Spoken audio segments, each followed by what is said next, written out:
I'm Eric Parker. This morning on CT21, cars being stolen by juveniles. Police with little recourse, but could a procedural change in police access to past records help? We're talking with Cheshire's police chief about that.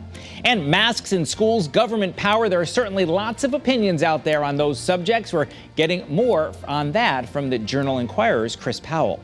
And last Sunday, UConn football coach Randy Edsall announced he's retiring at the end of the season.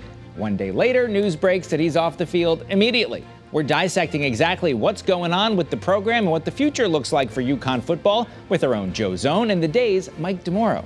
It's all ahead this Sunday, September 12th. CT21 starts right now.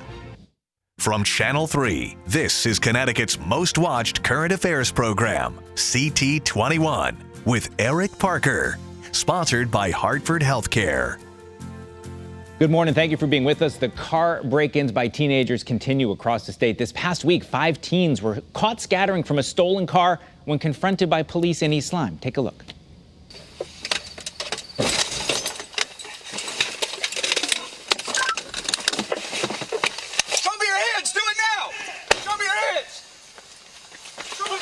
You see those teenagers scattering there. The driver eventually gets out of that car and runs as well. Now, there has been a recent change that implicates all this. Police now have the ability to gain access to a juvenile's previous arrest record. It was a procedural change. So, is it helping? Joining us this morning to talk about that, Chief Neil Dreif from the Cheshire Police Department. Chief, thank you for being with us. This change took effect September 1st. It involves access to past records for juveniles. Tell us what it means. Well, what it means mostly for police officers working on the street is when they make an arrest, sometimes these arrests occurring in the middle of the night, and they're presenting an affidavit to a juvenile court judge seeking an order to detain, that they now have more information to give that judge so that hopefully a more informed and better detention decision can be made. Because one of the things police officers have been frustrated about is that under current law, they can only hold the juvenile for 6 hours unless a judge says they can hold that juvenile longer, right? Absolutely. And so they have to apply to the judge and say, hey, you know, John Doe here is in custody. He's done X, Y, and Z in the past, and this is why we should hold him.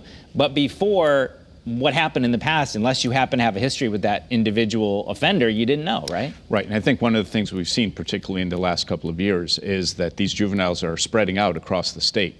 So you catch a juvenile at, 3 o'clock in the morning on a Saturday, let's say in Cheshire. They say they're from Waterbury, let's say. You can call the Waterbury Police Department. Maybe they can give you a little information there, one of their dispatchers or a desk sergeant. But if the kid has been caught in other towns across the state, you have no idea. So you go to a judge's, and again, we're going to a judge's residence sometimes very early in the morning and saying, the judge is asking questions. Was there any violence involved in this incident? No. Did they give you a hard time, really? No, they didn't. Then the judge is not inclined to sign an order to detain. We just don't have the information to be able to indicate in some cases that this is the 4th or 5th pending case that this juvenile has, that they're already under supervision, that they were supposed to be complying with certain directions from court from a previous charge.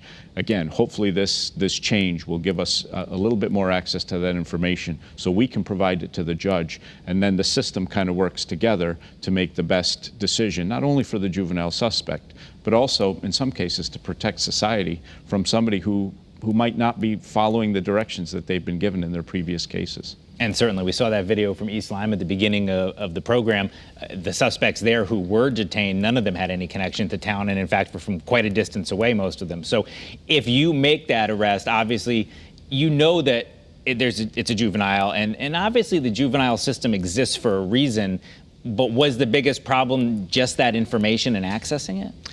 Well, that's certainly one of the main factors that we've seen. I mean, it's not the place of the police chiefs to question the overall intent of the juvenile justice system, which I think quite correctly is geared towards rehabilitation. But again, as police officers on the street, what we're seeing is the problems that are occurring with repeat offenders, and that's really the case. Everybody harkens back to the horrible, tragic case in New Britain, where we learned after the fact that the young man who was driving a stolen car had been arrested 13 previous times and is involved in an incident that results in the death of a completely innocent person. That information, I think the residents of Connecticut have a right to look at that situation and say, is that juvenile justice system protecting me as a law-abiding member of society, or is it geared solely and exclusively to trying to rehabilitate somebody who seems to have had chance after chance after chance to follow the direction of the court and maybe start, having some consequences for their actions? You mentioned the 53-year-old jogger who was struck by the stolen vehicle and killed. Just in the last couple weeks, there was an incident just about 2 miles from where you and I are talking, up at the Mazzicato's Bakery in Rocky Hill. There was a carjacking. Right. There's this East Lyme incident we talked about. So it is all over the state of Connecticut pretty serious. Is this enough, in the police chief's opinion? Do you think that this has gone far to give this information, or are there more steps that the Chiefs Association would like to see? This is certainly a step in the right direction, and we're gratified that the legislature has listened to us and that we're working in partnership to start making these changes. I think it's too early to tell at this point. Again, as you mentioned, we've had incidents all over the state, and sometimes they're increasingly dangerous incidents. There are, in addition to these carjackings, there have been multiple instances of shots being fired in the course of these attempted car break-ins or thefts of vehicles. We certainly don't want to be sitting or testifying at the legislature in the next session about some horrible tragedy that's occurred where somebody has actually been shot by a juvenile suspect who may have multiple previous offenses. So again, we're gratified that the legislature has agreed to work with us on this. It's certainly a step in the right direction, and I think we'll continue to do that going forward for the betterment of the state of Connecticut. Democrats have largely said that juvenile justice exists for a reason. They think they've done a good job addressing it. Republicans are calling for the legislature to come back into special session right now. Do you think it's urgent to take more steps, or you want to see how this change goes? Well, I think more steps certainly could be taken. Whether or not it requires a special session, the Police Chiefs Association will let the legislature work that out for themselves. One of the things I've asked other chiefs about and other law enforcement folks on this, one of the things that I think maybe the patrol officers have to worry about is not only is obviously this someone who's committing a crime, but if it's a stolen car, it's an inexperienced driver. At the very least, it's someone who may not have the most mature decision-making capability because of that. Does that add another level for the men and women who might be out working midnights and dealing with these kind of things that, because it's younger people, maybe it's even more of a unknown? Yeah, well, it certainly is. I mean, we've had cases in Cheshire where we've gotten behind a car that was just reported stolen, and we've had people, young drivers, as it turns out, turn the headlights off and go up to 90 or 100 miles an hour on Route 10 in the middle of Cheshire. And I can, anecdotally, I can tell you dozens of stories like that from my colleagues around the state. As you pointed out, these are sometimes 14, 13-year-old kids. They're not trained drivers. They're inexperienced drivers. Again, we fear that at some point there will be a horrific tragedy where one of these cars is involved in a fatal motor vehicle accident where maybe a carload of juvenile suspects ends up dead or seriously injured. The thing I think our officers worry about the most is the innocent third party.